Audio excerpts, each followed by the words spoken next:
Hello and welcome to Sipping Tea with Sally K.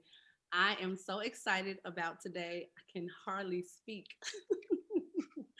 but before we get into that, let's do a temperature check. Everybody got your cups? Ooh, Mhm. y'all, this is Mine's good. good. I've got a new mug. A new mug. Oh, that's cute. It's called. It says "Be kind." Tell me what you all think. My daughter and I were out shopping, and I saw this mug and a whole bunch of other mugs that I absolutely love. And she said that I should pick a signature mug for the show every week and stick to it. And I thought, oh, that sounds cool. I guess for brand recognition, but it really goes against my personality of having the same thing all the time. I don't know. What do you think? You could get that brand of all those different sayings and have a new one each week. So maybe be kind, be patient, whatever the sayings are. All of the fruit of the spirit. Yeah, nice. That's why it's great when great minds connect. Just Mhm. problem solved. Yay! Detective Hurless, you solved the case. There we go. Teamwork makes the dream work. Teamwork makes the dream work, and so I'm excited to be able to speak with you. You two work on a dynamic team. Look, I'm trying to jump into it. Wait a minute, wait a minute. Let me back up for a second. I'm not finished with my tea. Hold on a second. I want to know what's in your cup. Um, I'm trying something new. This is a ginger peach black tea. Oh my gosh. Now I know everybody is not a tea lover, but I'm a huge tea fan. Look how dark and rich it is. Like Fancy. I know. What about you? What's in your cup, Tara? Just your plain Earl Grey. I'm more of a coffee drinker, but it did say Sippin Tea, so I went and got some Lipton Earl Grey basic tea. I could have sent you some. But I did add locally grown honey to it, so that's kind No, of a little no. I'm honored that you would even go and get some special tea, but I would have been honored to share my tea with you. Thank you. And what are you sipping on, Mr. Carter? Well, mine is actually a very specially brewed cherry Coca-Cola tea. Oh, okay. Listen, what's in your cup is no one's business, right? Sip it on up. So today, okay, now I can get into it. Today, I'm so honored to have both of you here to talk with me and others about your work, your experience in law enforcement, specifically as it pertains to 2020. We are doing this Take Back 2020 challenge, and a part of that is it involves reflection of this past year, the trials, the ups and downs, but then some of the victories and what are some of the things that we've learned. And so, without further ado, I would like to introduce um, first Detective. I looked over at you, but I'm going over here. First, Detective Tara Hurless, who Mhm. works for the University of Illinois. Thank you so much for coming. Thank you for having me. And I'm so nervous. I'm nervous because of this man right here. I do this all the time. Woo, we I'm have harmless. I'm harmless. some was different. We have Sergeant James Carter, who also works for the University of Illinois. And so I'm honored to also have you join us. Thank you. Appreciate it. Both of you, thank you for your service and the work that you do. You both worked on an international case, actually. Um, Sergeant Carter was instrumental in finding the key evidence, really, that led to um, helping to solve this case. So, thank you for your keen eye for that. And many do not know that Detective Hurless was responsible for gathering all of the information, all of the data to put in a system to submit to the FBI. There's so many details that goes into what you do, and it truly takes a team. And people don't know all the ins and outs. So thank you so much for your tireless work on that case and so many others. You're welcome. Yep. Awesome. you just so modest and so calm. You're like, yes, thank you. You're welcome. How are you both doing today? Doing good. Doing well. I can't complain at all. So happy to be here. The baby's down for a nap, so that's why it's so quiet. Although if you can see over my right shoulder, we got a really ferocious lab taking a little nap too. So if a leaf blows by the window, he will be up and barking. So I apologize ahead of time. Okay, so that means we have to watch our time. We have to watch for the baby and the dog. Yes. All right. Let me jump right in. I'll start with you. Do you want to go by Detective Hurless or Tara? Just Tara. Tara. What made you want to go into law enforcement? Well, to be honest, I actually am an alum from U of I as well. I went to the university from 2001 to 2005 to play soccer and to obviously get my degree. When I was at the point where you have to pick a major, you can basically take all your gen ed classes, which is what I did until they said, okay, well, we have to figure out what it is you're going to do. I thought about criminal justice, but the university doesn't have that degree. And we have the community college here in Champaign, Parkland did, but to try to manage an undergraduate degree, a minor from Parkland, and being competing at the highest level for soccer, there's just no way I could do that. So what I did is try out sociology, psychology, and then I finally just kind of picked communications because you're using those skills every single day. And if at one point in time I would like to go back to school, that's what I was going to do. But I really wanted criminal justice because for some reason I was always pulled towards that. I just graduated in communications, moved overseas, played professionally, moved back, and actually tested for Champaign Police Department. I didn't pass. And I have test anxiety. I don't do well at all. And then there was a opening for the University of Illinois Police Department, and I was able to test and get hired. So it's I knew I wanted to get back to the university, and how cool is it that I could get back in law enforcement when all along I sort of wanted criminal justice, but my major didn't take me that way. Wow, you went a different path. Big time. Yeah. Sergeant Carter, what would you say the moment was when you knew that law enforcement was what you wanted to do? Well, I was working for the Champaign County Housing Authority as a Section 8 inspector. And I had done that for a couple of years. And then prior to that, everything I did was, in the vein of, some form of public service. I wanted to be in a position where I could do one or two things, either help somebody who was in trouble or take somebody to jail who needed to be there. And the only way I can do that is be a cop. So it was the best of both worlds for me. My approach towards law enforcement is, my number one priority is to help people. Try to bring some sort of, peace and resolution to any conflict, that I come in contact with. I like to exercise discretion.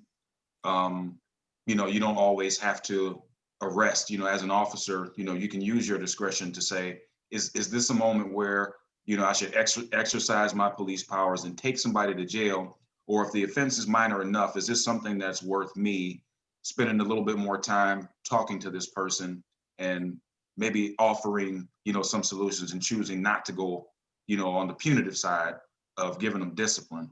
So just, making these little deposits, in the bank, for the community that we serve. So every time we show up, they don't always think that we're just there, to take them to jail. We need to take, I think, a different approach towards, rendering this public service and the oath, that we took to protect and serve the community. So in a nutshell, I hope that answers your question. Well, you actually, you catapulted us right into the heart of what so many would be thinking at this moment. And one is, your perspective is one or other. Is it an opportunity or is it necessary to provide assistance on this particular call, or does this warrant actually being arrested and going to jail? Is that a universal perspective, or is that your personal perspective? Either one of you, as far as your approach when you are encountering people. Well, I mean, I would say that I don't think it's a universal perspective per se.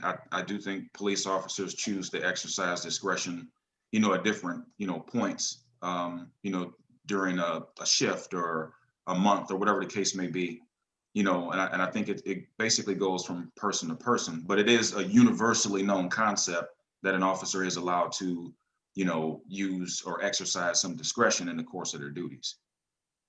Sarah?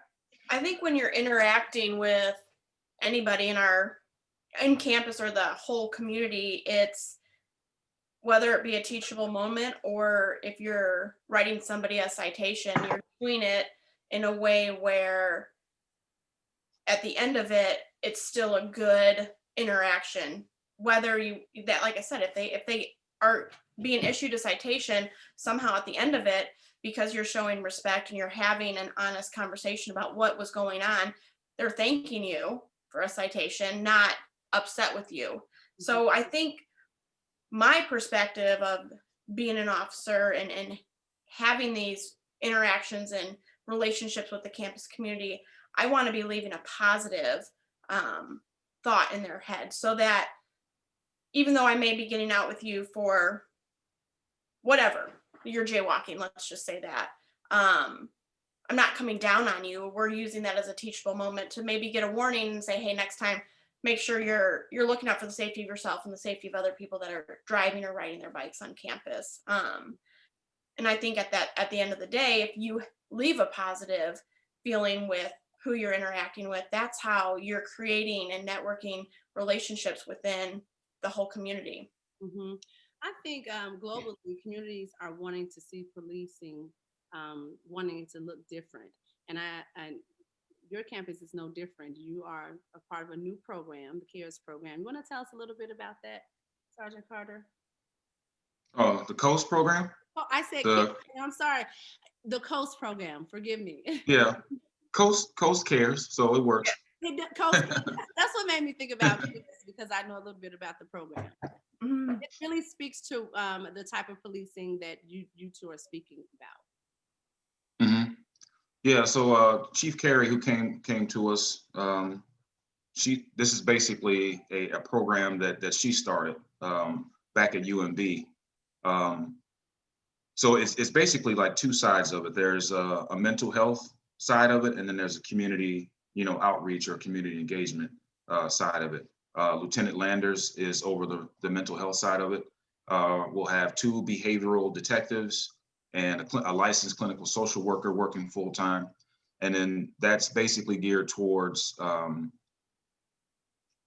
CIT calls, kids who are in crisis, and also identifying, kids who are on the brink of going into a crisis and maybe trying to, intervene before they actually have, a breakdown or something like that.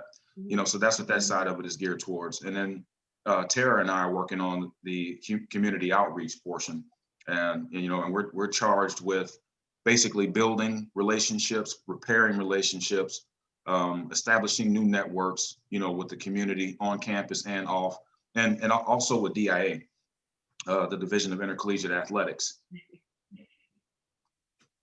No, go ahead. I was gonna say, what is clarifying? Oh, you cut out. I'm sorry. She was just wanting you to verify what DIA was. So the Division of Intercollegiate Athletics, we're going to have, in hopes that someone will be traveling with basketball and football to start out. But James and I are going to be the liaisons where, we're going to go to practices. We're going to make sure if they have any questions about if they do get a ticket or they have an interaction, they're not for sure, if they were scammed, how can you help me with this? How can I get my money back? Or how can I, put a stop on my credit card? The sort of everyday interactions that we don't necessarily think twice about. But if you're a student on a college campus, you're new to the area, you are in charge of basically your whole life, where at home you had your mom and your dad or whoever you were staying with that was helping guiding you through your day-to-days. So we're hoping to have these relationships where it's positive, where, hey, I know Sergeant James Carter, he helped me out with, how to figure out to get a parking pass, so it is, James mentioned networking. It's pointing someone to someone, and then they're, circling back to an officer where maybe they wouldn't necessarily have that trust or want to interact with the officers. And so not all of your interaction is limited to students just with on campus. So what is your interaction like outside of the four walls of the university when it comes to the neighboring community, the neighboring communities? Yeah, I mean, just the nature of our job, in and of itself, we interact with, people in the community because, I mean, it's not like, the campus town is closed. So people who live in the community come to campus to patronize businesses. There's car accidents, whatever. Whatever the case may be, we are in contact with the people in the community like on a daily basis. So with that in mind, it makes sense, for us to have the mindset that we need to build relationships and trust in the community. With everything that's going on in today's society, and all of the negative connotations that stem from some of the notable cases in the news about police brutality, shooting unarmed Black men, the whole nine. Like, it is definitely time to take a different approach to what does our relationship with the community look like? What is it supposed to entail? And then even more importantly, what does the community expect from the law enforcement agencies who are charged to serve and protect them? So if we're not listening to what the community is saying that they want from us, it's impossible to be effective. We just can't continue to come to work and be cops and go home. There's a saying like, the goal of the day is to go home safely. That's part of the goal. But you want to go home safely, and you also want to go home knowing that you made a difference in the community. You left somebody with something positive to think about when they think about the police, and not just, some of these noteworthy cases in the media. Absolutely. So what do you say to people who right now are really pushing for police reform by way of eliminating policing the way we know it now? Sarah, what do you say to that? Well, I don't know if this will necessarily answer your question, but just because we are the University of Illinois Police Department doesn't mean that's the only individuals that we're dealing with. Before COVID, the position that I was in was the crime prevention unit. So I had a couple, actually, you're a That's What She Said alum. Other speakers reach out to me and want me to come and talk to their child's first or second grade classes. Well, obviously on the U of I campus, we don't have a lot of younger kids, but that's us being able to go out and have these interactions with younger kids all over, Champaign, Urbana, Mahomet. And because of COVID-19, it has limited those types of face-to-face interactions, and it's mostly gone to Zoom, which we're doing right now. Right. So we have not been able to make those connections with the outside community as of yet, but I think that's what James and I are going to be working towards come after the holidays. We want to reach out to the adjacent communities and see what they want from us as, not only police officers, but human beings. Like, what do you want to see from us? What do you want the interactions to kind of look like, and how can we serve you even though you're not necessarily on the campus community? Absolutely. I want to go back real quick, though. Maybe Sergeant Carter, you can address this with the constant talk of police reform and undoing the way policing is now. How can we really have a police system without police?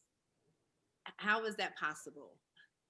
Well, to be quite frank, it isn't possible. So then, I do agree. I do agree that.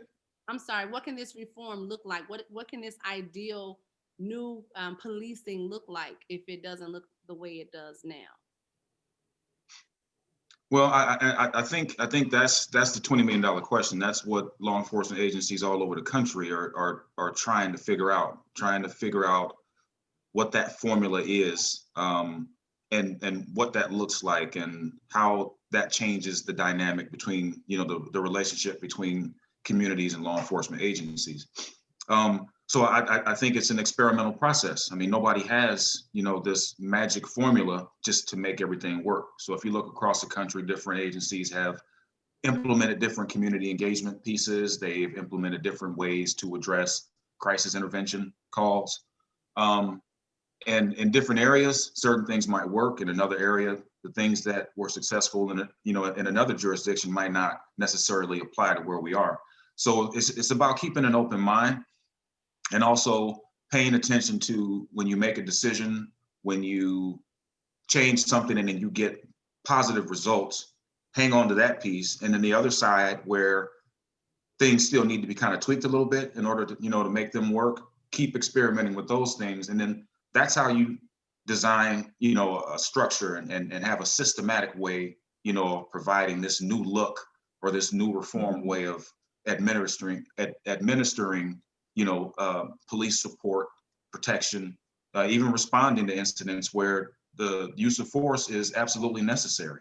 I think people kind of get away from, like, the harsh realities of what happens in our communities. And we're not showing up to these calls because we're riding around in the car and we just want to show up and mess with people. Like, people in the community are picking up the phone, calling 911 because they are in crisis, or there's an emergency, there's shots fired, there's a fight in the middle of the street, whatever the case may be. So when those calls come out over the radio, we don't have the option of saying, you know what, we're not going to take that.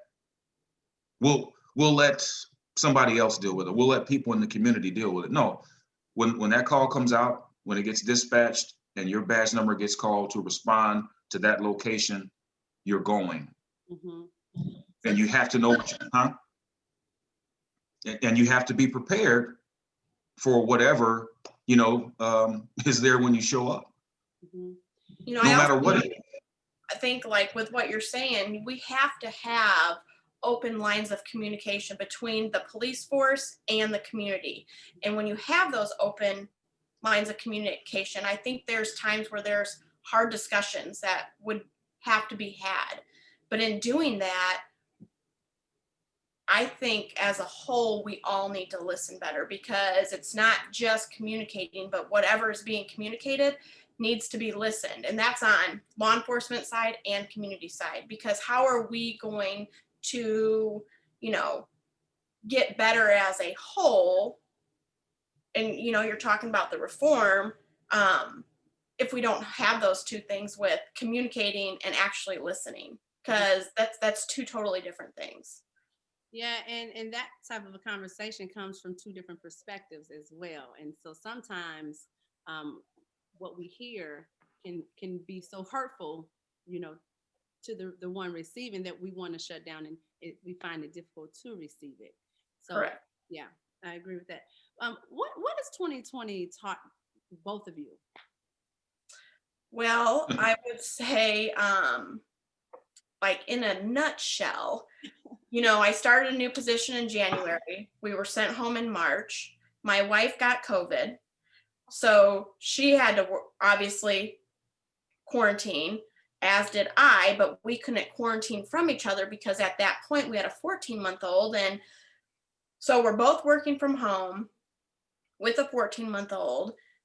She's got meetings, I've got meetings. The baby's like running all over, probably eating dog hair. Who knows? I mean, it has made, I feel, us a stronger unit, because we've had to figure out how to basically conduct everything from the home. I mean, for probably 3.5, 4 months, all three of us were home together. trying to work. And on top of that, we did a very large home renovation on the exterior. So it wasn't, nobody was inside, but I mean, talk about having to adjust and be extremely flexible with, you know, at one point Jess had, like I said, COVID, and then all the contractors got it. So it's Oh, been a year of learning patience, which is not necessarily very high. I mean, I have to work on that day to day. So that's what it's. a lot of people do. So having to work through those types of scenarios. And I mean, I give all the respect in the world to teachers, because even though Hazel's only 14 months, that's a lot. I mean, you have so much, and it's at a age where she's such a sponge and she's learning, and we're reading books and we're learning words, and Yeah. it was awesome that she was able to be home. But then on the flip side, you know, let's be real, we have to get things done. We Right. have to work. And that's very hard to do when two people are working, and who knows what the baby was doing. What about you, James? Well, yeah, 2020 has, man, it's been a very, very interesting, difficult, frustrating, yet rewarding year for me. So 2020 basically opened my eyes to, I guess, just the mindset of people, the the mindset of our government, and the way all of these things kind of blend together, and you can kind of see how, I guess, what's valued in America the most these days. And I question, is it people? Is it business? Is it safety? You know, I've wrestled with all of these terms in my head, and you know, so from day to day, you know, I kind of struggled a little bit, and I lost a little bit of faith, you know, in this society today. Just, you know, people not wanting to look out for each other, you know, and just having basic respect and care for other people. And different ideologies got thrown into the mix, and then you got people who don't care about other people for whatever reason, and it's just, I don't know, it's just hurtful to me, and I can't wait to get out of this whole COVID thing so we can get back to spending time with people. I think it's a lot easier to be uh, cruel and malicious, you know, when pretty much everything you do is on social media or over a Zoom media, social media or whatever, or Zoom meetings. Um, and just that person to person interaction, being able to, you know, fellowship with people, I think that is like sorely needed. Now, I know people are still getting together, you know, on a small scale, but, you know, like not being able to go to a basketball game where there's thousands of people who have like minds, you know, sitting there enjoying a sport where nobody's concerned about politics, nobody's concerned about voting. In that moment, everybody is just brought together to enjoy something that people love, you know, to watch together. You know, that's taken a toll to me on society, not having that personal contact. And I think it makes it a whole lot easier for people to be, you know, evil and selfish. How do you keep going Hmm. as a person? Tara, you are a mom, Hmm. you know, you have a whole family, you have a wife, um, so much to deal with.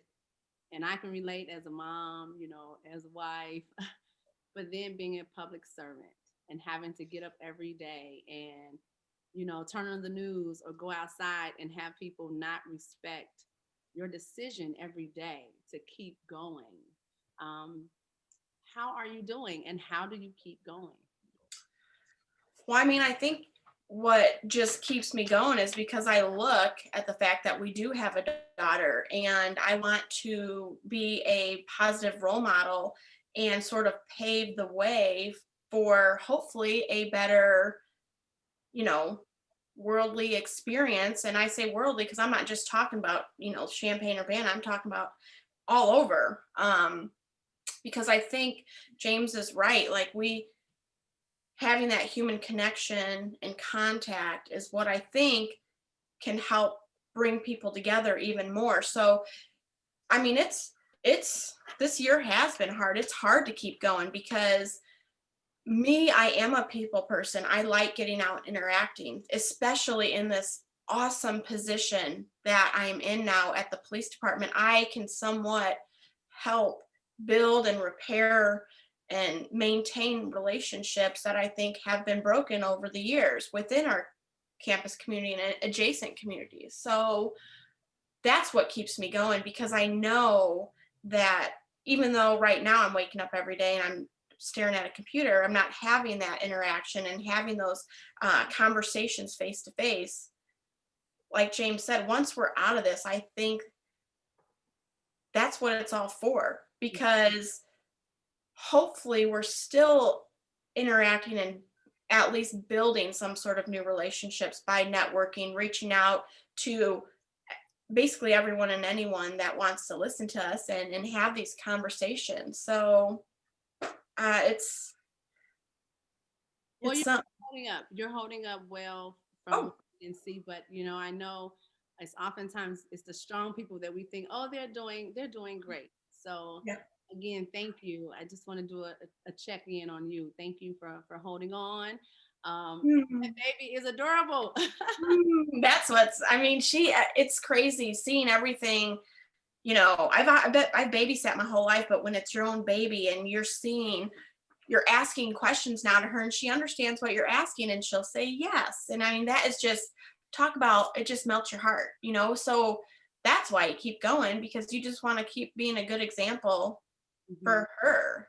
Absolutely. So For the next generation, absolutely. yeah. Sergeant Carter, how do you keep going every day? You just you just voice what so many are feeling. The list of things that we are frustrated about and things we want to see changed, and we are eager to end this year. How do you continue to put one foot forward every day and just stay encouraged to keep fighting? Well, first and foremost, faith. I know that everything I've ever been through in my life, all the experiences, the sum total of them, faith has got me through it. And I look at 2020 as the same thing. You know, this is not, it's something new, but the struggle isn't something foreign. Like, you can pretty much bank on in life that, you know, there's going to be seasons where you have success and joy, you have, you know, financial success, and then there'll be seasons where, you know, certain things kind of break down. And, you know, like now there's, you know, COVID-19, you know, there's a global pandemic, you know, so, and the, you know, the world experiences these things like every so many years or whatever, and it's bound to happen. So we've made it through pandemics before. We'll make it through this one too.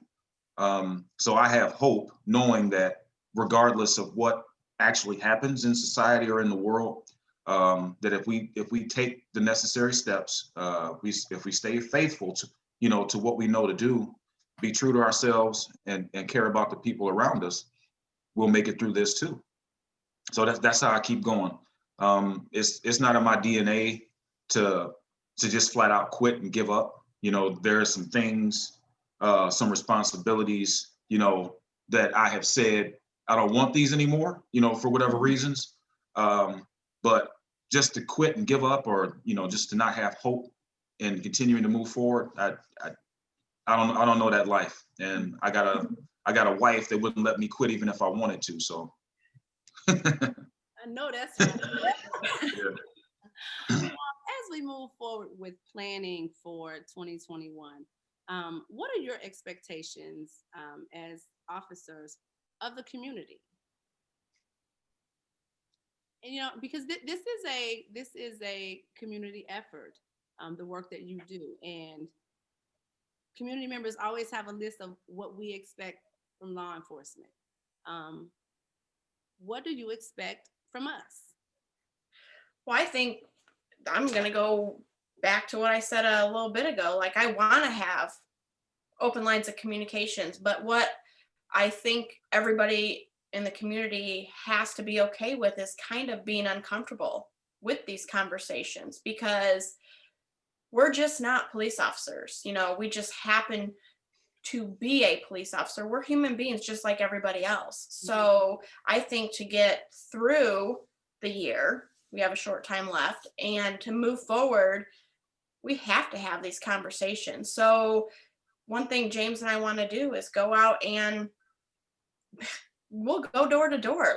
Let's just go and start talking to people within the community, talking to groups and seeing, you know, what they want from us, Mhm. and then what we also expect of them. And that's where I think that it's so sometimes I feel it's okay to have these expectations for the law enforcement.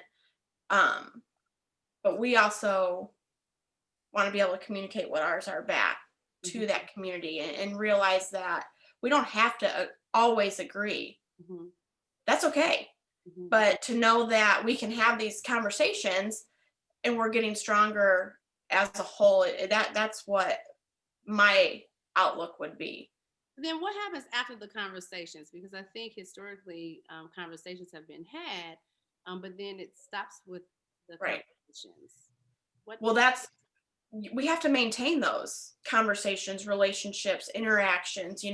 It's not like we're just going to come talk to you guys and say, hey, I'm Tara, this is James, this is our new position, how's it going, and then you never hear from us again. It's like, we're going to keep coming back as long as you'll have us, because we want you to know what we do Mhm. on our day-to-day basis, but we also want to be involved in what your community group or whatever sports team is doing on a day-to-day as well. Okay, James, did you want to speak to that? Yeah, I mean, as far as like expectations, for the community, I'm I'm a little hesitant to, kind of lay out what expectations I might have for people in the community, because we're the public servants. So I really feel like, whatever the general perception is, of the community, and whatever their desires are, should be pretty much fashioning how we interact with them. I understand that it's a lot of people out there who are very uncomfortable being in any kind of interaction with law enforcement. So that's a really, really delicate um, position to be in, especially when you're talking about, doing the kind of work that Tara and I are going to be doing, trying to repair relationships, maintain them, establish, lines of communication and such. It's important to, be mindful of where the community is and how they actually feel, about us. And then, which brings me to another segue, like how they feel about us is a generalization based on what other law enforcement officers in other parts of the country have done. So we bear the burden, of every mistake, that any officer who has, used excessive force or killed somebody, unwarranted, that's what our community sees when they see us, you know. So we got to be mindful of that.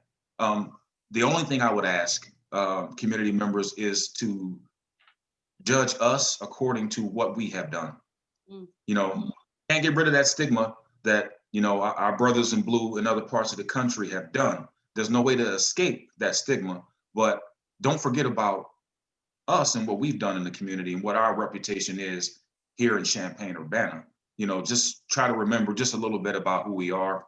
And we understand how we get looked at based on, some of these monumental cases. So it's not an expectation. It's just, basically a plea for, hey, just take a look at us and remember who we are while you compare us to other officers in places who have done bad things. And thank you, Sergeant Carter. That's a huge point. Um, your local work gets overshadowed by what we're starting to see nationally. And so Mhm. let me thank you personally for getting up every day and continuing to move forward to serve and protect and to really be a servant leader within our community. We appreciate you, we honor you, and I personally love you to pieces. Hmm. Thank you both so much. Tara, any last words for you? No. This is so great. I appreciate you taking the time out. Sergeant Carter, any last words? Anything you would like to say to the community? What do you want people to know about what you do and why you continue to do it? What do you have to say as we move forward to 2021? Yeah, I mean, I would say, moving forward, our agency has taken, the torch, towards reform. We understand that things can't be done the way they have typically been done in the past, and the voices of the community, have spoken, and every law enforcement agency across the country is and has to consider, what the community is asking of the law enforcement agencies. Um, Defunding, you got different, factions of people who believe in defunding the police, depending on what your definition of defund means. And you also have people who are basically abolitionists about, law enforcement. They want police gone in certain places. I'm on a committee. There's a particular professor who wants cops off campus. Just take the cops off campus, and that'll solve all the problems that campus is having. I don't understand that concept, but I just want people to know that we are taking a different approach. We do hear the concerns of the community, and we will do our absolute best to render the services to the community in a better digestible form that they desire. So. Well, and you said it earlier, it takes time, right? And so Mhm. it's trial and error. As we see what works, you keep what works. What doesn't work, you discard and you continue to try. And so, my prayer is that the community, not just the local Champaign Urbana community, but as nationally, will be patient. And that's one of the fruit of the spirit. We really have to impart being patient with each other, being patient with the process, because no one has the answer, right? We're all working together to come out of this together. We're taking back 2020 and really going into the next year, into the next season with hope and togetherness and with a new mindset. That's really what Mhm. it's a new mindset. So thank you both so much for joining me today and for sipping with me. It was awesome. Thanks for having me. Thank you so right. Yeah. Be kind. I love this. Be kind. Thank you so much. Enjoy the rest of your day. I will continue to lift you both up and pray for you, your department, and our entire law enforcement. We need you and we appreciate Mm. Thank Thank you. you. Take care. All right, Bye. take care. See ya. Bye. Bye bye.